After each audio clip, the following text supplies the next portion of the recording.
Mientras continúa el debate sobre el proyecto de reforma laboral que impulsa el gobierno, siguen las críticas por parte del sector privado. Esta vez son las pequeñas y medianas empresas que pidieron ser excluidas de la iniciativa debido al impacto que tendría sobre ellas. Para conocer más detalles de esto nos acompaña en CNN Chile el gerente general del estudio jurídico Segal, Marcelo Zamur, quien representa a más de 1000 pymes. Marcelo, gracias por estar con nosotros. Gracias por la invitación. Más de 1000 pymes. Entonces, Marcelo, tienes una visión bastante acabada respecto a las dudas, inquietudes, por qué no decirlo, quizás temores de los pequeños y medianos empresarios. ¿Cuáles son, a tu juicio, si podemos hablar de los titulares, de las inquietudes que tiene la pequeña y mediana empresa sobre el proyecto que se tramita en estos momentos en la Comisión de Trabajo de la Cámara Baja? Dentro de los 5 puntos del corazón de la reforma, el punto que más impacta a las pequeñas y medianas empresas es la huelga sin reemplazo.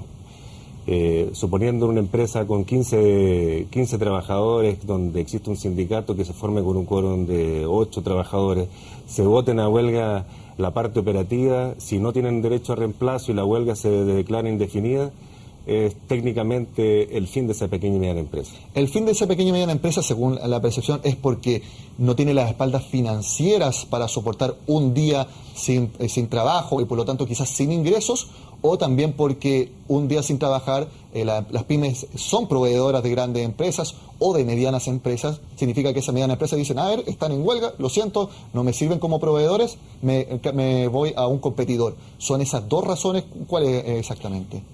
Tú lo has tocado, o sea, hay un aspecto competitivo que si tú estás en huelga y tienes contrato con una empresa mayor, esa empresa va a decir perfectamente, bueno, tú no estás cumpliendo con parte del contrato, hay 5 más a la par, tú no cumples, te vas, tienes que cumplir las cláusulas que están estipuladas en él y por lo tanto le doy el trabajo que te había prometido a ti, se lo doy al otro.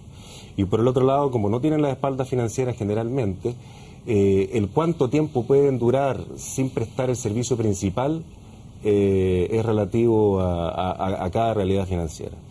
Yo te pongo un caso para contextualizar. En Chile existen alrededor de 1.014.000 según fuente de servicio de impuesto interno. De ellas, el 1,3% son grandes empresas, vale decir que tienen una venta superior a las 100.000 unidades de fomento al año, que no son cifras muy grandes. De ese 1,3% de empresas, el 51% de la mano de obra se concentra ahí. ¿Qué quiere decir? O sea, por añadidura, el 98.7% de las empresas son pequeñas y medianas empresas y generan el 49% del trabajo en Chile. En promedio estamos hablando de 4 trabajadores por cada una de esas empresas. Entonces la dificultad es de frenar la entrega de los productos y servicios. Contábamos recién el tema de venderle a una gran empresa, pero ¿qué pasa? Una empresa que se vota a huelga y tiene venta al consumidor final. Técnicamente es su fin. Entonces, ¿qué es lo que planteamos nosotros?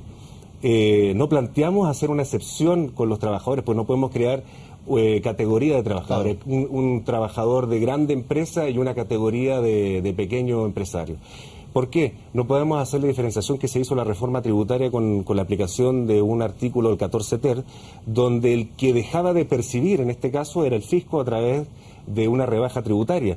Aquí, si tú haces eso en la reforma laboral, creas una categoría de trabajador. ¿Qué proponemos nosotros? Nosotros estamos proponiendo aumentar el quórum para la constitución de sindicato de la empresa y mejorar las rigideces que se están generando en la reforma laboral. Aumentar el quórum para que los sindicatos se formen en empresas donde haya más número de trabajadores. Correcto. Que no invada a todo el mundo las pymes. Esto pensando en que, está bien, si se forma un sindicato, también está otro punto de la reforma laboral, que son los servicios mínimos. Es decir, que en una pyme, está bien que haya un sindicato, pero también que haya el número de trabajadores suficiente para establecer estos servicios mínimos. ¿Por ahí va un poco la recomendación? Es que fíjate que los servicios mínimos en la reforma no están bien especificados. No, están absolutamente en discusión. Exacto. Están hablando que los servicios mínimos hay que categorizarlos en base a la defensa de los patrimonios o de los bienes raíces, que el sindicato debe garantizar la seguridad de los bienes de la empresa. Pero no está diciendo que el sindicato garantizar la prestación del servicio o la venta del producto de esa pequeña empresa. Bueno, y claramente no es la misma calidad porque no está trabajando todo. Exacto. Quisiera preguntarte, Marcelo, ¿cuál es la realidad respecto a los sindicatos en las pymes? Porque si bien esta es una reforma laboral que mejora las relaciones laborales, algunos la catalogan como sindical, por más que al gobierno no le guste, pero está bien, o sea, todas las medidas tienden a mejorar la relación, fortalecer la relación entre los sindicatos y las empresas, como mirada absolutamente general de esta reforma.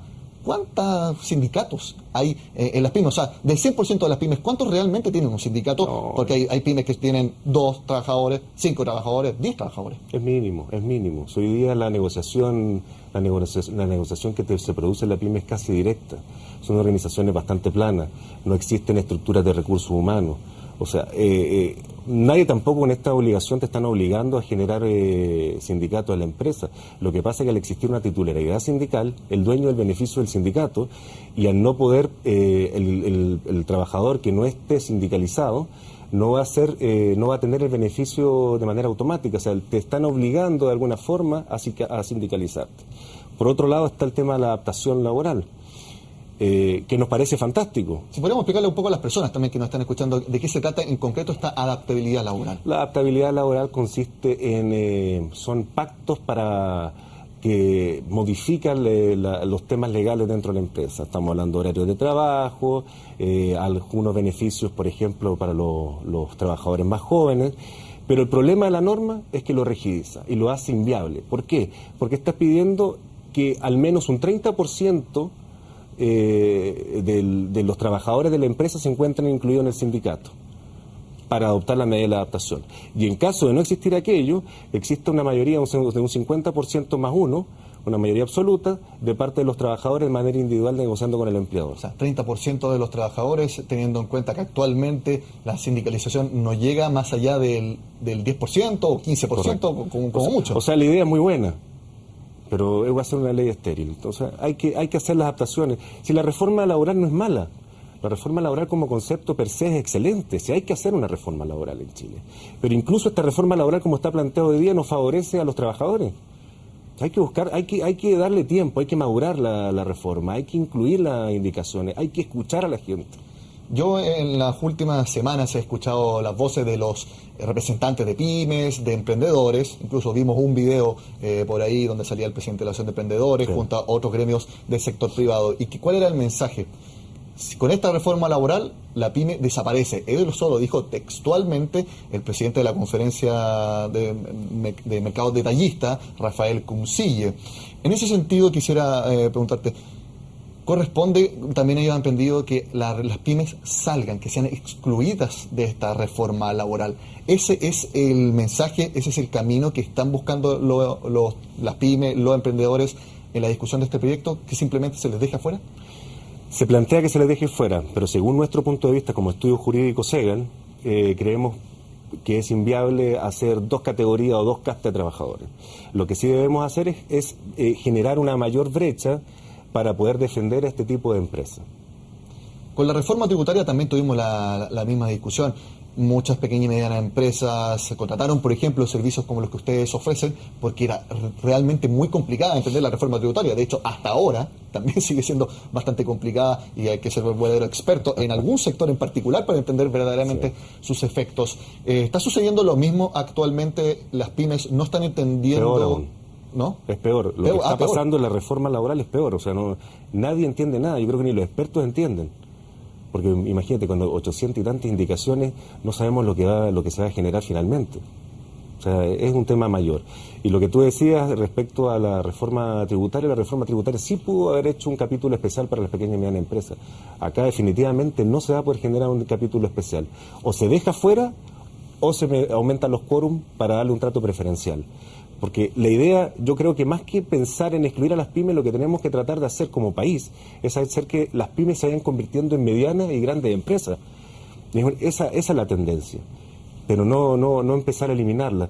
Yo creo que es más fácil controlar el 1.3 de las empresas que controlar el 98.7.